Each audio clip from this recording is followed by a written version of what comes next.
Five students, আগের দিন শব্দর first পার্টে আমরা কয়েকটা টার্মের সঙ্গে আমরা পরিচয় ঘটিয়েছি নিজেদের। একটা হচ্ছে অ্যামপ্লিটিউড, বিস্তার, টাইম পিরিয়ড, ঠিক আছে, সেটা হচ্ছে পর্যায়কাল। এইবার দেখো, প্রথমে তির্যক তরঙ্গটা দেখি।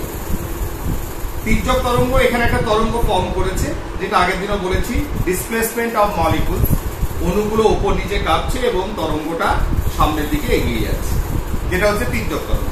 তাহলে এখানে যে একটা ঢেউ বা ওয়েভ তৈরি হয়েছে, ঠিক আছে, সেই ওয়েভটা কতটা বিস্তৃত, অর্থাৎ সাম্যাবস্থা থেকে কতটা বিস্তৃত। তাহলে এই ধরনের ওয়েভের ক্ষেত্রে আমরা এটা যেমন পাশাপাশি কতটা সাম্যাবস্থা থেকে কতটা সে সরেছে, তাহলে সেটাকে আমরা বলেছিলাম অনুদৈর্ঘ্য তরঙ্গের ক্ষেত্রে হচ্ছে তার অ্যামপ্লিটিউড। তাহলে এইভাবে তরঙ্গের ক্ষেত্রে তরঙ্গটা কতটা উপর দিকে আছে, এটা হচ্ছে তার বিস্তার। এবং একটা পূর্ণ তরঙ্গ এইভাবেও করতে পারো, কিংবা এই দুটো মাথা, এই মাথাগুলোকে কি করে, তরঙ্গের যে উপর দিকে যেটা থাকে এটাকে বলা হয় তরঙ্গ শীর্ষ, আর নিচের দিকে যেটা থাকে সেটাকে বলা হয় তরঙ্গ পা। তরঙ্গ শীর্ষ, তরঙ্গ পা, ক্রেস্ট, ট্রাউ। তাহলে এই দুটো যেটা রয়েছে ইংরেজিতে, সেটা বলে দিলাম। তাহলে এই যে ক্রেস্ট দুটোর ভেতর, এদের হয় পূর্ণ তরঙ্গ একটা, কমপ্লিট ওয়েভ। কমপ্লিট ওয়েভ মানে কতটা, এইটুকু। এর যে লেন্থ, এটাই হচ্ছে তরঙ্গ দৈর্ঘ্য একটা তরঙ্গের। তাহলে এক্ষেত্রে তুমি এইটাকে মাপতে পারো, কিংবা ওপর দুটোকে মাপতে পারো। তাহলে এই দুটো পয়েন্টকে যদি আমি নিই, তাদের মাঝখানে যে ডিস্টেন্স হবে স্ট্রেট লাইনে, এটাকেই বলা হয় তরঙ্গ দৈর্ঘ্য। আমরা আসছি শব্দ তরঙ্গে। তাহলে তির্যক তরঙ্গের ক্ষেত্রে একটা কমপ্লিট ওয়েভের যে ডিস্টেন্স, সেটা হচ্ছে শব্দ তরঙ্গ, শব্দ দৈর্ঘ্য, ঠিক আছে। আর শব্দটা যতটা বিস্তার লাভ করেছে, সাম্যাবস্থা থেকে যতটা উপরে বা নিচে গেছে, সেটাই হচ্ছে তার বিস্তার। এবং একটা কমপ্লিট ওয়েভ তৈরি হতে, একটা কমপ্লিট ওয়েভ, একটা পুরো পূর্ণ তরঙ্গের যে দৈর্ঘ্য, সেটা সব তরঙ্গ দৈর্ঘ্য, এবং সেই তরঙ্গটা তৈরি হতে যে সময় লেগেছে, সেটাই হচ্ছে আমাদের টাইম পিরিয়ড, ঠিক আছে, অর্থাৎ পর্যায়কাল। আর একক সময়ে যতগুলো কমপ্লিট ওয়েভ এগিয়েছে, সেটাই হচ্ছে কম্পাঙ্ক, ঠিক আছে। তাহলে কম্পাঙ্ক, তাহলে এটা নিয়ে আমরা জাস্ট বলে দিলাম। তার মানে এটা যেহেতু তির্যক তরঙ্গ নিয়ে আমরা আলোচনা করছি না, আমরা সাউন্ড ওয়েভ নিয়ে করছি। সাউন্ড ওয়েভ ইজ তোমার, এটা কি, অনুদৈর্ঘ্য তরঙ্গ, ঠিক আছে, লংগিটিউডিনাল ওয়েভ। অতএব ওটা নিয়ে কথা বলবো। তবে কনসেপ্টটা এর ক্ষেত্রে কি হবে সেটাও বলে যাচ্ছি। তাহলে তরঙ্গ দৈর্ঘ্য হয়ে গেল, এবং তো একটা পূর্ণ তরঙ্গ তৈরি হতে যতটা সময় লাগে সেটাই হচ্ছে পর্যায়কাল। সাম্যাবস্থা থেকে উপর নিচে যতটা গেছে সেটাই বিস্তার, এবং একক সময় যতগুলো পূর্ণ তরঙ্গ এগিয়ে যায় সেটাই হচ্ছে কম্পাঙ্ক, ফ্রিকোয়েন্সি। তাহলে এই দিকটা মুছে দিই। এবার আমাদের জায়গায় চলে আসি, যেটা আগের দিন পর্যন্ত আলোচনা করেছিলাম, যে একটা কণা সাম্যাবস্থা থেকে, যদি এটা যদি একটা সাম্যাবস্থা হয়, সাম্যাবস্থা থেকে এইটা যে ঘটেছে, তাহলে বুঝতেই পারছো এখানে তোমার যখন এটা এগোয়, তখন একটু সরে যায় দুদিকে। সরলে কি হয়, সংকোচন হলো, এই সংকোচনটা আস্তে আস্তে সামনের দিকে এগোতে থাকে। তাহলে সংকোচন প্রসারণটা সামনের দিকে এগিয়ে এনার্জি যেটা এখানে তৈরি হয়েছে, সাউন্ড এনার্জি, সেটা এইভাবে আমাদের কানে এসে পৌঁছায়, ঠিক আছে না।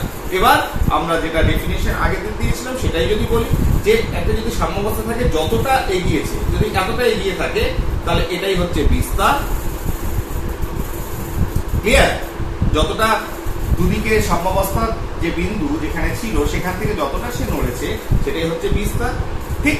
আর এই যে টোটাল এদিক থেকে এদিকে যদি আসি, তাহলে টোটাল এই পয়েন্টটা যেতে যতক্ষণ সময় লাগে, সেটাই হচ্ছে তার পর্যায়কাল। এবং তোমার প্রত্যেকবার যতটা সরছে, এটা একক সময়ে যতবার এ দুলছে, যতবার এর কম্পন হচ্ছে, সেটাই হচ্ছে তার কম্পাঙ্ক, যেটা আগের ক্লাসে হয়ে গেছে। ফাইন। এইবার আরেকটা টার্ম এখানে রয়েছে অনুদৈর্ঘ্য তরঙ্গের ক্ষেত্রে। দেখো, দুটো জিনিস হয় অনুদৈর্ঘ্য তরঙ্গতে। একটা হচ্ছে অণুগুলো কাছে চলে আসে, একটা দূরে চলে যায়। অর্থাৎ এই যে কাছে চলে আসছে, এটাকে বলা হয় ঘনীভবন। আর যেটা দূরে দূরে চলে গেছে, ফাঁকা ফাঁকা আছে, এটা হচ্ছে তনুভবন। তাহলে একটা কন্ডেনসেশন হয়, একটা ডাইলেক্ট হয়। তার মানে একটা জায়গায় জড়ো হচ্ছে আর এই জায়গায় লঘু হয়ে যাচ্ছে, ফাঁকা ফাঁকা দূরে চলে যাচ্ছে। লাইক ক্যাটারপিলার আগের দিন বলেছিলাম আমি, শুয়োপোকার মতো আস্তে আস্তে ওয়েভটা এগোচ্ছে। কিন্তু এবার প্রশ্ন হচ্ছে স্যার আপনি এই ওয়েভটার ক্ষেত্রে তো বলে দিচ্ছেন ঠিক আছে যে বিস্তার আমি বুঝলাম যে একটা অণু কতটা সরছে দুদিকে সাম্যাবস্থা থেকে, পর্যায়কালও বুঝলাম যে তোমার আপনার দুদিকে যে একটা কম্পন হচ্ছে, পূর্ণ কম্পন হতে যে সময় লাগে। আরেকটা জিনিস হচ্ছে কম্পাঙ্কও বুঝে গেছি। কম্পাঙ্ক কি জিনিস? কম্পাঙ্ক হচ্ছে যে সেটা হচ্ছে একটা পূর্ণ কম্পন একক সময়ে কতগুলো পূর্ণ কম্পন করছে, কতবার কাঁপছে, এটাও বুঝে গেছি। এইবার এটাকে, সেটা তো আমি একটা জায়গায় একটা মলিকিউলকে ধরে আমি করেছি, এবার তো সেটা তো এগিয়েছে, সংকোচন প্রসারণ তো এগিয়েছে। এইবার এই যখন এগোবে তাহলে সেক্ষেত্রে আপনি অন্যভাবে কি এই জিনিসগুলো অর্থাৎ পর্যায়কাল, বিস্তার এবং এটাকে কম্পাঙ্ককে ব্যাখ্যা করতে পারে? সেটাও যদি করতে হয় তাহলে কি হচ্ছে, এক হচ্ছে দেখো এখানেও তো আমরা বলছি এটা এক ধরনের তরঙ্গ ওয়েভ, তাহলে সেটাকে একইভাবে করা যায়। এক হচ্ছে এই যে সমদশা, সমদশা মানে কি? এই টার্মটা বইয়ে আছে দেখবে। সমদশা মানে হচ্ছে যেখানে আমরা এখানে দেখতে পাচ্ছি কি এই এলাকাটায় দেখতে পাচ্ছি যে অণুগুলো কাছাকাছি চলে এসেছে, সংকোচন হয়েছে। তাহলে এরকম এখানে সংকোচন, এখানে প্রসারণ, এখানে প্রসারণ, এখানে সংকোচন, এইভাবে এগোতে থাকে। তাহলে দুটো সংকোচনের যে জায়গা তার ভেতর যে ডিস্টেন্স সমদশার ভেতর, তাহলে সেটাকে কি বলবো? এই তরঙ্গটা তরঙ্গ দৈর্ঘ্য। তাহলে দুটো সংকোচনের ভেতর বা দুটো প্রসারণের ভেতর, মানে একই দশা, একই রকম ফেজ, তার মানে এখানে যদি দেখা যায় যে যেটুকু গাঢ়ত্ব আছে সেখান থেকে আরেকটা একই রকম দশা, তাহলে একই রকম অবস্থা, অণুগুলোর যে ডিস্টেন্স রয়েছে যেখানে সংকোচন প্রসারণ ঘটছে, একই রকম অবস্থার দুটোর মাঝখানে যে ডিস্টেন্স থাকবে সেটাই হচ্ছে এই তরঙ্গটা তরঙ্গ। ঠিক আছে না? বোঝা গেল? তাহলে তরঙ্গ দৈর্ঘ্য বোঝা গেল। আচ্ছা, বিস্তার কি জিনিস? বিস্তার হচ্ছে সে ওই যখন সে ধাক্কাধাক্কি করতে করতে এগোচ্ছে, সংকোচন প্রসারণ করতে করতে এগোচ্ছে, যতটা প্রসারিত হচ্ছে, সাম্যাবস্থা থেকে সে যতটা প্রসারিত হয়েছে, এখানে ম্যাক্সিমাম প্রসারিত হয়েছে, এখানে ম্যাক্সিমাম প্রসারিত হয়েছে, তাহলে সর্বাধিক যতটা প্রসারিত হয়েছে, দূরে চলে গেছে, সেটাই হচ্ছে বিস্তার, অ্যামপ্লিটিউড। ঠিক আছে? আরে প্রসারিত হয়েছে বলেই তো সংকুচিত হয়েছে, নয়তো ছিল সব তো নিজের জায়গায়, নিজের অবস্থায়। তাহলে বিস্তার বোঝা গেল, তরঙ্গ দৈর্ঘ্য বোঝা গেল। ঠিক আছে না? এইবার আরেকটা কি জিনিস রয়েছে, সেটা হচ্ছে টাইম পিরিয়ড। টাইম পিরিয়ড বলতে প্রসারণ, অর্থাৎ সম্পূর্ণ এই যে কম্পন, পূর্ণ কম্পন যেটা ঘটেছে, সেই পূর্ণ কম্পন হতে যে সময়টা লেগেছে সেটাই হচ্ছে তার তরঙ্গ দৈর্ঘ্য, এই পর্যায়কাল। আর যতগুলো পর্যায়কাল একক সময়ে যতবার কাঁপছে, যতবার কাঁপার ফলস্বরূপ এই যে ঘটনাগুলো ঘটছে, সেটাই হচ্ছে তার কম্পন। ঠিক আছে? ফ্রিকোয়েন্সি। এইবার এটাকে কি স্যার অন্যভাবে ওয়েভের মতো করে আমরা গ্রাফিক্যালি দেখাতে পারি? এই জিনিসটাকে বলে হ্যাঁ, দেখানো যেতে পারে। কিরকম? ধরো এখানে একটা দাগটা একটু ক্লামসি হয়ে গেল, এগুলোকে মুছি।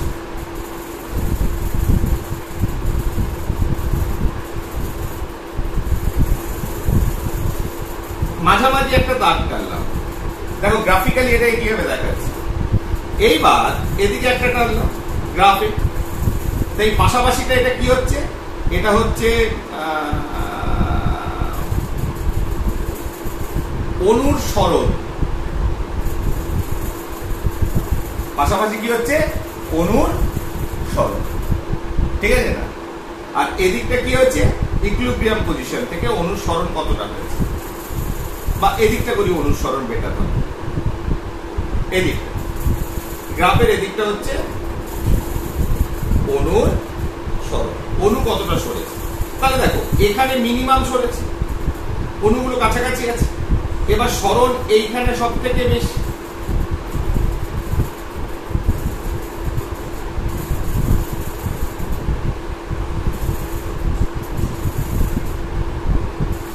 এখানে মিনিমাম।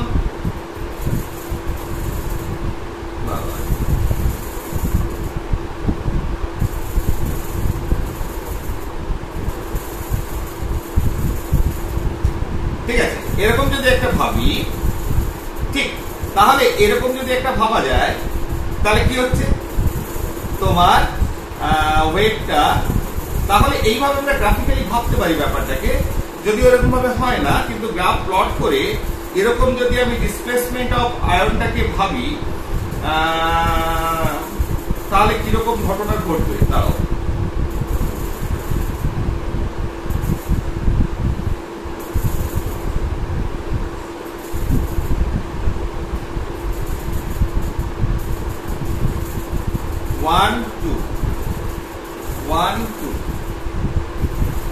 ঠিক আছে, তাহলে মানে এটা ভাবা যেতে পারে যে এইখানে দেখো ম্যাক্সিমাম ডিসপ্লেসমেন্ট হয়েছে, অনুসরণ হয়েছে, এইখানে ম্যাক্সিমাম ডিসপ্লেসমেন্ট হয়েছে, অনুসরণ হয়েছে, আবার এইখানে যে মিট করেছে কোথায়, একটা সাম্যাবস্থায় ফিরে এসেছে। তাহলে মাঝখানে যে একটা ওয়েভ এলো, সেই ওয়েভটা তরঙ্গটা সাম্যাবস্থা থেকে আরম্ভ করেছে এইখানে, যেখানে সংকুচিত অবস্থায় আছে, আবার এখানে যে মিট করেছে, আবার এখানে ম্যাক্সিমাম ডিসপ্লেসমেন্ট হয়েছে, সরণটা সর্বাধিক হয়েছে। এই ছবিটা হয়নি ঠিক মতো, আমি একটু এঁকে দেখাচ্ছি। এখানে সর্বাধিক সরণ হয়েছে, তাহলে এইগুলো হচ্ছে সর্বাধিক সরণ, আর এইখানে এসে কি হচ্ছে, সংকোচন হয়েছে। তাহলে আমি যদি ভাবি যে এই কমপ্লিট ওয়েভ, তার মানে দেখো এটা ভাবতে পারি আমরা এইভাবে গ্রাফিক্যালি আমরা দেখাতে পারি, তাহলে বুঝতে সুবিধা হবে যে এটা তরঙ্গ, আমি যখন কথাটা বলছি তরঙ্গটা কিভাবে ফর্ম করছে সেটাই করার চেষ্টা করছি। তাহলে দেখো একটা সাম্যাবস্থা থেকে, একটা দশা থেকে আরেকটা দশা, তার মানে মাঝখানে যদি একটা কমপ্লিট ওয়েভ ভাবি, যে একটা ওয়েভ তৈরি হয়েছে, যেটা কিভাবে তৈরি হয়েছে, অনুসরণের মাধ্যমে, যে ম্যাক্সিমাম অনুসরণ ঘটেছে, তারপরে আবার সংকোচন হয়েছে। তাহলে এই সমদশার ভেতরে যে ডিসটেন্সটা, সেই দূরত্বটাই হচ্ছে তরঙ্গ দৈর্ঘ্য। তাহলে আর এই যে ম্যাক্সিমাম, এই যে অ্যারোটা দিলাম, তাহলে ওয়েভ হলে একটা তরঙ্গ আকারে যখন প্রকাশ করব, তখন আমাদের বুঝতে সুবিধা হবে যে সর্বাধিক যতটা উপর দিকে উঠেছে, অর্থাৎ যতটা কম্পনের অণুগুলো সরেছে, সরণটা সর্বাধিক হয়েছে, তাহলে সেটাই হচ্ছে তোমার বিস্তার। এবং একটা পূর্ণ কম্পন হতে যতটা সময় লেগেছে, সেটাই হচ্ছে তার লেন্থটা হচ্ছে তরঙ্গ দৈর্ঘ্য। এবং এই কম্পনটা, ওই ওয়েভলেন্থটা কেন তৈরি হয়েছে, সরণের জন্য, কম্পনের জন্য, সেই কাঁপার জন্য। তাহলে এই একটা কমপ্লিট ওয়েভ ফর্ম করতে যে সময় লাগে, সেটাই হচ্ছে তার টাইম পিরিয়ড। আর একক সময়ে যতগুলো কম্পন হচ্ছে বা যতগুলো, তার মানে একটা কম্পন, একবার কম্পন করলে একটা ওয়েভ তৈরি হলো, আবার কম্পন হচ্ছে আরেকটা ওয়েভ তৈরি হচ্ছে। তাহলে ব্যাপারটা হচ্ছে একবার কাঁপছে একটা ওয়েভ, আবার কাঁপছে আরেকটা ওয়েভ, আবার কাঁপছে আরেকটা ওয়েভ। তাহলে যতবার সে কাঁপছে, যতবার সংকোচন, যতবার প্রসারণ ঘটছে, ততবার সংকোচন হচ্ছে, যতবার প্রসারণ ঘটছে ততবার সংকোচন হচ্ছে, যতবার প্রসারণ ঘটছে ততবার সংকোচন হচ্ছে। তাহলে এইভাবে এক একটা ওয়েভ হয়ে হয়ে সেটি হচ্ছে সামনের দিকে এগিয়ে যাচ্ছে। তাহলে এই কমপ্লিট ওয়েভের ডিসটেন্স বা দূরত্বই হচ্ছে ওয়েভলেন্থ, যেটাকে আমরা ল্যামডা দিয়ে প্রকাশ করি, তরঙ্গ দৈর্ঘ্য। ঠিক আছে, আর যতটা সাম্যাবস্থা থেকে ওপর নিচে উঠেছে, এই সাম্যাবস্থা থেকে ওপর বা নিচে উঠেছে, সেটাই হচ্ছে বিস্তার। এবং এই পূর্ণ তরঙ্গটা তৈরি হতে যতটা সময় লেগেছে, সেটা হচ্ছে পর্যায়কাল। এবং একক সময়ে যতগুলো তরঙ্গ তৈরি হয়েছে, তাহলে ইন টার্মস অফ ওয়েভ আমি এই অনুদৈর্ঘ্য তরঙ্গকেও আমরা ডিফাইন করতে পারি, যেটা বিভিন্ন বইতে দুভাবে দেওয়া আছে, একটা কম্পনের মাধ্যমে, একটা তরঙ্গের দৈর্ঘ্যের মাধ্যমে বা পূর্ণ তরঙ্গের আকারে। সেটা কেন দেওয়া আছে সেটাই আমরা একটু বোঝার চেষ্টা করলাম। ঠিক আছে, ফাইন। তাহলে চারটে জিনিসের সঙ্গে আমাদের সম্পর্ক তৈরি হলো। আমরা জানলাম, এক হচ্ছে বিস্তার অ্যামপ্লিটিউড, পর্যায়কাল টাইম পিরিয়ড, আর হচ্ছে একটা তরঙ্গের দৈর্ঘ্য, যেটা ল্যামডা দিয়ে প্রকাশ করি, তরঙ্গ দৈর্ঘ্য, আর একটা কম্পাঙ্ক, যেটা নিউ দিয়ে প্রকাশ করি কিংবা এন দিয়ে প্রকাশ করি। ঠিক আছে, নিউ দিয়ে প্রকাশ করি কিংবা এন দ্বারা প্রকাশ করে থাকি। ঠিক আছে, এরপরে হচ্ছে এই যে শব্দ তরঙ্গ তৈরি হলো, তার গতিবেগ কত, velocity, velocity of sound wave। তাহলে গতিবেগ কত, তাহলে v is equal to সরণ, displacement by time, d by t। তাহলে গতিবেগ, কোন তরঙ্গের গতিবেগ মানে হচ্ছে সরণ বাই টাইম। ঠিক আছে, এবার সরণ বাই তার টাইম মানে কি, সরণ বাই টাইম মানেটা কি, কতটা সে সরল, তাহলে আমরা একটু আগে যেটা বললাম যে একবার সরণ, তাহলে এখান থেকে একবার সরণ মানে একটা ওয়েভ, আরেকবার সরণ মানে একটা ওয়েভ। তাহলে যতবার সে সরবে, যতবার সে কাঁপবে, ততবার একটা করে ওয়েভ পাবো। তাহলে একটা করে ওয়েভ পাবো মানে কি? তার মানে একটা করে ওয়েভ লেন্থ পাবো, একটা করে তরঙ্গ দৈর্ঘ্য পাবো। তাহলে এটাকে তরঙ্গ দৈর্ঘ্য ডিভাইডেড বাই টাইম করতে পারি। তাহলে ভেলোসিটি ইজ ইকুয়াল টু এক একটা তরঙ্গ প্রত্যেকবার সরণ, প্রত্যেকবার যে একটা মানে সরণ ঘটছে, অর্থাৎ একটা পর্যায়কাল কমপ্লিট হচ্ছে, তার এগেইনস্টে আমি একটা তরঙ্গ পাচ্ছি, যার একটা তরঙ্গ দৈর্ঘ্য রয়েছে। তাহলে তরঙ্গ দৈর্ঘ্য ডিভাইডেড বাই টাইম। আর যখন ডিভাইডেড বাই টাইম, তাহলে lambda into 1/t, 1/t is equal to কি? কম্পাঙ্ক। তার মানে আমরা লিখতে পারি n ল্যামডা। তাহলে v is equal to n lambda বা v is equal to nu lambda. তার মানে গতিবেগ, velocity of sound wave is equal to কম্পাঙ্ক গুণিত তরঙ্গ দৈর্ঘ্য। ঠিক আছে? তাহলে সেটাই ধরো বইতে রয়েছে, দেখবে। তার মানে তরঙ্গ বেগ সমান হচ্ছে তরঙ্গ বেগ সমান সমান কি হচ্ছে? তরঙ্গের কম্পাঙ্ক গুণিত তরঙ্গ দৈর্ঘ্য। v is equal to n lambda। ঠিক আছে? v is equal to n lambda। তার মানে বেগটাকে কিভাবে? তার মানে এটা যদি পার সেকেন্ড বলি, তাহলে 1 সেকেন্ডে তরঙ্গটা কতটা যাচ্ছে? n lambda distance. তাহলে এই ডিসটেন্স পর্যন্ত যাচ্ছি in 1 second. That is the বেগ, তরঙ্গ বেগ, ভেলোসিটি। এবার এই যেহেতু এটা তরঙ্গ, সাউন্ডকে তো আলাদা করে হোয়াট ইজ সাউন্ড? তা সাউন্ড হচ্ছে একটা ওয়েভ, তরঙ্গ। আর তরঙ্গ মানেই হচ্ছে বিভিন্ন ভাবে আমি এটাকে প্রকাশ করতে পারি। যখন বলবো স্পিড অফ সাউন্ড, তখন সেটা একটা স্কেলার কোয়ান্টিটি। যখন বলতে হবে যে এই তরঙ্গটার ভেলোসিটি, তরঙ্গের বেগ, শব্দ তরঙ্গের বেগ ভেক্টর, কম্পাঙ্ক স্কেলার। ক্লিয়ার?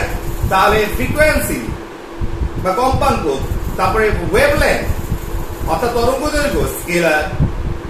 ঠিক আছে? তাহলে বিভিন্ন কোয়ান্টিটি মিলিয়ে সেটাকে আমরা কি করে সাউন্ডটাকে আমরা প্রকাশ করছি। কারণ এককভাবে এরা কাউ সাউন্ডটাকে প্রকাশ করতে পারে না, সবার নিজস্ব জায়গা রয়েছে। সব মিলিয়ে আমরা একটা সাউন্ডকে দেখি, সাউন্ডের একা কিছু নেই। ফলে বিভিন্ন ভাবে বিভিন্ন কোয়ান্টিটির মাধ্যমে সাউন্ডটাকে আমরা এক্সপ্রেস করে থাকি, এই এনার্জিটাকে এক্সপ্রেস করে থাকি। ঠিক আছে? তাহলে একটা সম্পর্ক আমরা দেখতে পেলাম যে তরঙ্গ বেগ সমান কম্পাঙ্ক গুণিত তরঙ্গ দৈর্ঘ্য। আবার রিপিট করছি, কিন্তু কেন হলো? বেগ মানে হচ্ছে সরণ বাই সময়। সরণ মানে হচ্ছে প্রত্যেকবার সরা মানে কি? কাঁপা। প্রত্যেকবার মলিকুলস কাঁপা মানে একটা তরঙ্গ তৈরি হওয়া। অর্থাৎ একটা তরঙ্গ মানে একটা ওয়েভলেন্থ পরিমাণ, একটা তরঙ্গ দৈর্ঘ্য পরিমাণ জায়গা সে সরলো। তা তরঙ্গ দৈর্ঘ্য পরিমাণ জায়গা যদি সেই মলিকুলসটা সরে যায়, তার মানে ল্যামডা হচ্ছে ডিসপ্লেসমেন্ট, সরণের জায়গা আমরা লিখতে পারি তরঙ্গ দৈর্ঘ্য। কেন লিখবো না? কারণ সরণ কতটা হয়েছে, কত সেন্টিমিটার সরেছে, ততটাই সেন্টিমিটার সরেছে যতটাই একটা তরঙ্গ সৃষ্টি হয়, আর সেটাকে আমরা বলি তরঙ্গ দৈর্ঘ্য। তাহলে lambda by T. R 1/t মানে হচ্ছে তোমরা জানো পর্যায়কালের যে ব্যস্তানুপাতিক সম্পর্ক হচ্ছে কম্পাঙ্ক। ঠিক আছে না? তাহলে কম্পাঙ্ক ইনটু সময়, এই কম্পাঙ্ক ইনটু তরঙ্গ দৈর্ঘ্য। তাহলে কম্পাঙ্ক ইনটু তরঙ্গ দৈর্ঘ্য বা নিউ ল্যামডা আমরা লিখতে পারি। তার মানে দ্য রিলেশনশিপ তরঙ্গ বেগের যে আমি ইকুয়েশন পেলাম, সেটা আমার যে স্পিড অফ তোমার লাইটের যে সমীকরণ c is equal to nu lambda, তার সঙ্গে আমরা একই রকম দেখতে পাচ্ছি। তা ওটা নিউ ল্যামডা নিউ প্রকাশ করি, এখানে অনেক সময় n দ্বারা প্রকাশ করা হয় কম্পাঙ্কটাকে সাউন্ডের ক্ষেত্রে। তাহলে শব্দ তরঙ্গের বেগ সমান হচ্ছে কম্পাঙ্ক গুণিত তরঙ্গ দৈর্ঘ্য। সাউন্ড লাইটের ক্ষেত্রেও লাইটের বেগ c ইজ ইকুয়াল টু আমরা লিখে থাকি c is equal to nu lambda. এটা ফর লাইট একই রকম। আলোর বেগ সমান হচ্ছে তোমার কম্পাঙ্ক গুণিত তরঙ্গ দৈর্ঘ্য। তাহলে এটা হয়ে গেল। এরপরে হচ্ছে, আশা করি বুঝতে অসুবিধা হয়নি। শুধুমাত্র একটা জায়গায় একটু কমপ্লেক্স লাগতে পারে, সেটা হচ্ছে যখন আমরা অনুদৈর্ঘ্য তরঙ্গকে আমরা কিভাবে প্রকাশ করেছি, আমরা একটা গ্রাফিক্যালি একটা তোমার ওয়েভের মতো প্রকাশ করেছি।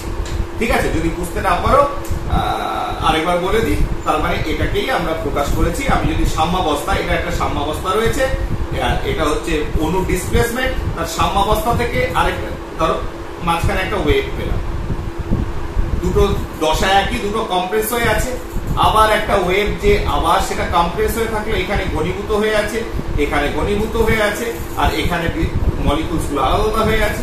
তাহলে একটা ওয়েভ পরিমাণ গেলে, একটা তরঙ্গ পরিমাণ গেলে আমি আবার একটা দশা পাচ্ছি একই রকম, মানে সংকোচন। আবার সংকোচন পাচ্ছি কোথায়? যখন একটা ওয়েভ যাচ্ছি। আবার একটা ওয়েভ পরিমাণ গেলে আমি আবার সংকোচন পাচ্ছি। দেখো এই যে একটা ক্লান্তি লাগে বলে আরেকবার রিপিট করছি। তাহলে একটা দশা থেকে, একটা অবস্থা থেকে আরেকটা অবস্থা, সংকোচন টু সংকোচন, প্রসারণ টু প্রসারণ, সেটা তরঙ্গ দৈর্ঘ্য, কারণ সেখানে একটা কমপ্লিট ওয়েভ তৈরি হয়েছে, গ্রাফিক্যালি দেখতে পাচ্ছি। ঠিক আছে, একটা ওয়েভ তৈরি হয়েছে। কিভাবে এই গ্রাফটা তৈরি হয়েছে? ডিসপ্লেসমেন্ট অফ অ্যাটম, কতটা ডিসপ্লেস হয়েছে।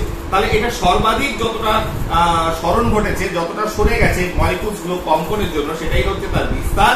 এবং একটা ওয়েভ তৈরি হতে, অর্থাৎ একবার ধরো, একটা তো সত্যি কথা যে যতটা কম্পন হয় তার জন্য একটা ওয়েভ, একবার কম্পন একটা ওয়েভ তৈরি হলো। তার মানে এই একটা ওয়েভ তৈরি হতে যতটা সময় লেগেছে, একটা পূর্ণ তরঙ্গ হতে যতটা সময় লেগেছে, সেটা পর্যায়কাল। আর একক সময়ে যতগুলো পূর্ণ তরঙ্গ তৈরি হচ্ছে বা এগিয়ে যাচ্ছে, সেটাই হচ্ছে তার কম্পাঙ্ক বা ফ্রিকোয়েন্সি। ফাইন, এইবার চলে আসি সাম প্রপার্টিজ অফ সাউন্ড।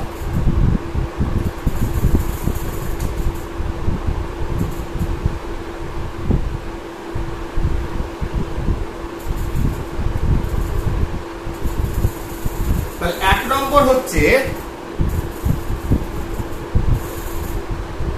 শব্দের প্রতিফলন, রিফ্লেকশন অফ সাউন্ড। আচ্ছা, রিফ্লেকশনটাকে হয়তো ক্লাস 8-এ তোমরা পড়েছো, যেটা আলোর প্রতিফলন। কোন একটা প্রতিফলক তল রয়েছে, আলো এসে পড়লো, এবং আবার যদি আলোটা এই মাধ্যমে, যেহেতু এটা অস্বচ্ছ মাধ্যম, ফলে এই মাধ্যমে আলো প্রবেশ করলো না, আবার সেই মাধ্যমে, যে মাধ্যম থেকে এসলো সেই মাধ্যমে ফিরে চলে গেল। তখন যদি মাঝখানে প্রতিফলকের উপর যেখানে আপতিত হচ্ছে রশ্মিটা ও বিন্দুতে, আমি যদি একটা অভিলম্ব টানি ও এন, তাহলে এ আর বি যদি করি, তাহলে অভিলম্বের সঙ্গে আপতন কোণ, আপতিত রশ্মি যে আপতন কোণ করেছে, এবং প্রতিফলিত রশ্মি যে প্রতিফলন করেছে আই আর আর, তাহলে কোণ আই ইজ ইকুয়াল টু আপতন কোণ আর প্রতিফলন কোণ সমান। এটা আমরা হচ্ছে কি, এটা হচ্ছে আলোর প্রতিফলনের সূত্র। এটা কি? আলোর প্রতিফলন, রিফ্লেকশন অফ লাইট। যে আপতিত রশ্মি, প্রতিফলিত রশ্মি অন্য মাধ্যমে প্রবেশ করছে না, সেই মাধ্যমে ফিরে যাচ্ছে, এবং মাঝখানে অভিলম্ব টানলে আপতন কোণ, প্রতিফলন কোণ সমান হয়। এবার সাউন্ডের ক্ষেত্রে যদি দেখি, আগে বলে দিই ব্যাপারটা কি হয়। সেটা হচ্ছে, ধরো এখানে একটা পার্সন রয়েছে,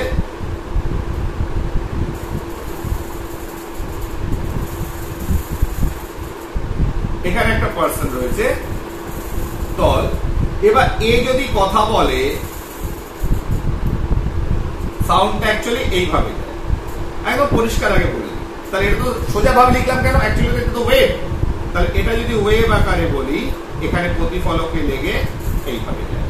অর্থাৎ লাইট আলোর মতো তোমার সাউন্ড, সেটাও সাউন্ড বা সাউন্ড ওয়েভ বলা ভালো, শব্দ তরঙ্গ একইভাবে কোনো প্রতিফলকে লেগে প্রতিফলিত হয়ে ফিরে আসে। এবং কিভাবে? এখানে যদি অভিলম্ব টানি, তাহলে আপতন কোণ এবং প্রতিফলন কোণ সমান হয়। অর্থাৎ এ 0 যদি বি বলো বা এন বলো, তাহলে তোমার এ কোণ A O N is equal to কোণ বি ও এন। অর্থাৎ আপতন কোণ এবং প্রতিফলন কোণ সমান হয়।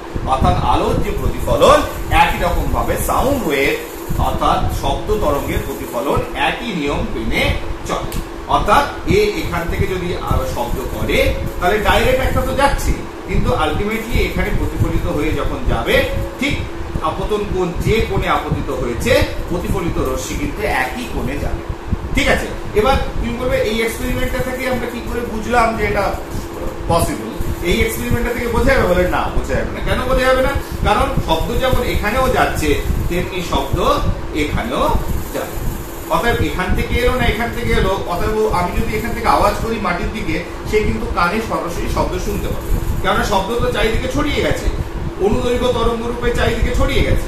অতএব এই এক্সপেরিমেন্টটা থেকে এটা প্রমাণিত হচ্ছে না যে আপতন কোণ এবং প্রতিফলন কোণ শব্দ তরঙ্গের ক্ষেত্রে সমান হচ্ছে। তাহলে শব্দের যে প্রতিধ্বনি প্রতিফলন, সেটাকে প্রমাণ করার জন্য একটা কার্ডবোর্ড পিস নাও, ঠিক আছে, একটা প্রতিফলক নাও, একটু বড় প্রতিফলক নেবে, কারণ একটা ওয়েভ আকারে যায় তো, নিয়ে এখানে তোমার একটা চোঙ লাগাও,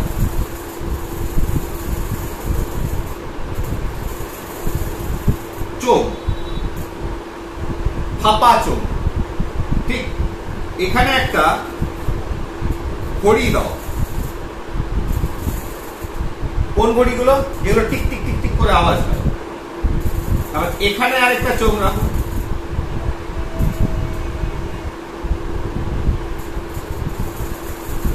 ঠিক আছে, এখানে তোমার কান দাও। তাহলে এখান থেকে যে আওয়াজটা বেরোচ্ছে, এবার ঠিক ঠিক ঘড়িটাকে কি করো, এটা কি করে একটু ঢেকে রাখো, যাতে এই আওয়াজটা অন্যভাবে অন্যদিকে না চলে যায়, যাতে আওয়াজটা যেন এখানে আসে। তাহলে এখান থেকে সাউন্ড ওয়েভটা এলো, এবার এখান থেকে প্রতিফলিত হলো, নিয়ে তোমার কানে এসে পৌঁছালো। ক্লিয়ার? এইবার এটা যদি আমি ভাবি অভিলম্ব, তাহলে অবশ্যই আপতন কোণ আর প্রতিফলন কোণ সমান হতে হবে, কারণ এই প্রতিফলক থেকে আপতিত হয়েছে, প্রতিফলিত হয়ে কানে পৌঁছেছে। এবার সেটা কি করে সমান, কি করে বুঝবে? তোমার এই যে প্লেসমেন্ট, যেখানে তুমি এই চোঙ দুটো রেখেছো, ফাঁপা চোঙ, তুমি এখানে এই অ্যাঙ্গেলটাকে, এখানে একটা স্কেল রাখো বা এখানে একটা দাগ টানো এই বোর্ডটার উপরে, নিয়ে এর সঙ্গে একটা অ্যাঙ্গেল তৈরি করো। এবার যখন এই দিকের অ্যাঙ্গেল সমানভাবে তুমি রাখছো, তুমি কিন্তু ঘড়ির টিক টিক আওয়াজটা শুনতে পাচ্ছ। আর যখনই তুমি অ্যাঙ্গেলটাকে চেঞ্জ করে দিচ্ছ, ধরো এখান থেকে অ্যাঙ্গেলটা বাড়িয়ে দিয়ে আমি চোঙটাকে এখানে রাখলাম, তাহলে এখানে কিন্তু দেখা যাচ্ছে যে সাউন্ড ওয়েভটা এদিকে আসছে, এদিকে যাচ্ছে না। অর্থাৎ এখানে বসে তুমি যখনই এই কোণটাকে বাড়িয়ে দিচ্ছ, তখন দেখা যাচ্ছে, বা কমিয়ে দিচ্ছ, তখন সেই ঘড়ির টিক টিক আওয়াজটা তুমি এখানে শুনতে পাচ্ছ। তার মানে কি, এই কার্ডবোর্ড এবং ফাঁপা নল দ্বারা পরীক্ষাটা সেটা প্রমাণিত করে যে আপতন কোণ এবং প্রতিফলন কোণ সমান হয়। অর্থাৎ আলোর যে প্রতিফলন এবং সাউন্ড ওয়েভ যে প্রতিফলন, যে সেই একই রকম সূত্র সাউন্ড ওয়েভও মেনে চলে। ঠিক আছে? তাহলে এখানে আওয়াজটা এলো, আসার পর যে কোণটা তৈরি হলো, এখানে একটা দাগ কাটলাম, বোর্ডের উপর এক্সপেরিমেন্ট করছি আমি, দাগ কাটলাম, এই নলটার সঙ্গে কোণ তৈরি করলাম, এই দিকে যদি সমকোণে রাখা হয় নলটাকে, তবেই আমি ঘড়ির আওয়াজটা শুনতে পাচ্ছি, আদারওয়াইজ আমি শুনতে পাচ্ছি না। কাছে আনলেও শুনতে পাচ্ছি না, অবিলম্বে দূরে সরিয়ে নিয়ে গেলেও শুনতে পাচ্ছি। তাহলে this is reflection of sound. তাহলে এখানে তেমন কিছুই জটিলতা নাই, খুব ইজি। ঠিক আছে?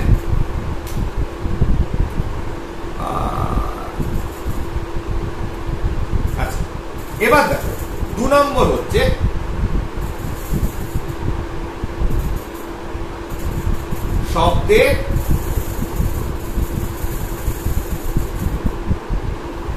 শব্দের প্রতিধ্বনি, যেটাকে বলা হয় ইকো।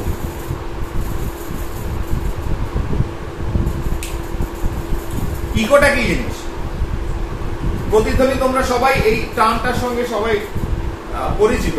তার কারণ হচ্ছে আমরা যখন বড় এক ফাঁকা একটা জায়গায় যাই, ধরো পাহাড়ি এলাকায় ঘুরতে গেলে এটা সবসময় দেখতে পাই যে জোরে একজনকে ডাকলাম, একটা আওয়াজ করলাম, সেই আওয়াজটা বারে বারে আমার কানে এসে পৌঁছায়। ঠিক আছে? তার মানে কি, কোনো একটা উৎস, তোমার মুখ হচ্ছে একটা উৎস, এই উৎস থেকে একটা সাউন্ড ওয়েভ, শব্দ তরঙ্গ বেরিয়েছে, শব্দ বেরিয়েছে। তাহলে উৎস থেকে উৎপন্ন শব্দ যখন সেটা পৃথকভাবে বারে বারে শ্রোতার কানে এসে পৌঁছায়, তার মানে আমি বললাম একটা আওয়াজ করলাম, সেই আওয়াজটা 2 বার 3 বার বারে বারে আমার কানে এসে পৌঁছাচ্ছে। তাহলে পৃথকভাবে, আলাদাভাবে যখন সেটা কানে এসে পৌঁছাচ্ছে বারে বারে, সেটাকে বলা হয় ইকো বা প্রতিধ্বনি। তাহলে প্রতিধ্বনি হচ্ছে একটা আওয়াজ, হ্যাঁ আওয়াজ করলাম, শুনতে পেলাম, কিন্তু সেটা যদি পৃথকভাবে বারে বারে এসে পৌঁছায়, একই কথাটা hello hello hello hello hello. তাহলে মাইকের ক্ষেত্রে এই ধরনের ইকো আমরা শুনতে পাই, কিন্তু একটা ন্যাচারাল স্পেস কি একটা ফাঁকা জায়গা যেখানে উঁচু দেওয়াল রয়েছে, ঘরের ভেতরে একটা ডিস্টেন্সের দূরে যদি দেওয়াল থাকে, বড় হল ঘরে এটা দেখতে পাই, বড় হল ঘর, সিনেমা হল বা যে কোনো অডিটোরিয়ামে বা যে কোনো পাহাড়ি এলাকায় দেখতে পাই, যখন যদি আমরা বলি হ্যালো তখন তার পরেও অনেকগুলো হ্যালো হ্যালো হ্যালো হ্যালো শুনতে পাই। দ্যাট ইজ ইকো, প্রতিধ্বনি। তাহলে সেকেন্ড আরেকটা জিনিস হচ্ছে, তাহলে এটা হোয়াট ইজ দ্য ডেফিনেশন, ঠিক আছে? কোন উৎস থেকে উৎপন্ন শব্দ কোন প্রতিফলকে প্রতিফলিত হয়ে পৃথকভাবে শ্রোতার কানে এসে পৌঁছায়, তখন আচ্ছা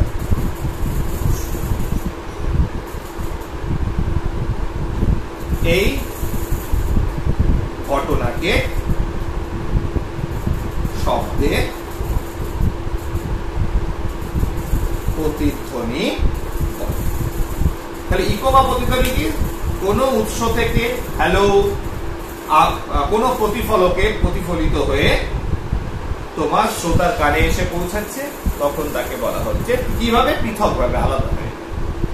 এবার আমরা ঘরের ভেতর যখন আওয়াজ করি হ্যালো, হচ্ছে না, আলাদা করে হ্যালোটা উৎপন্ন হচ্ছে না, হ্যালো হচ্ছে না।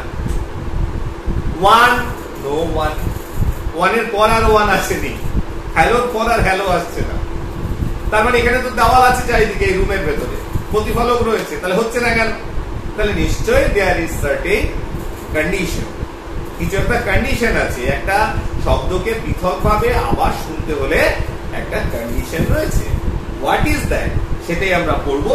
দেখি কতটা সময় হয়েছে, যদি সময় পেরিয়ে যায় তো নেক্সট পার্টে পড়বো, আদারওয়াইজ এই পার্টে পড়বো। দেখে নিচ্ছি।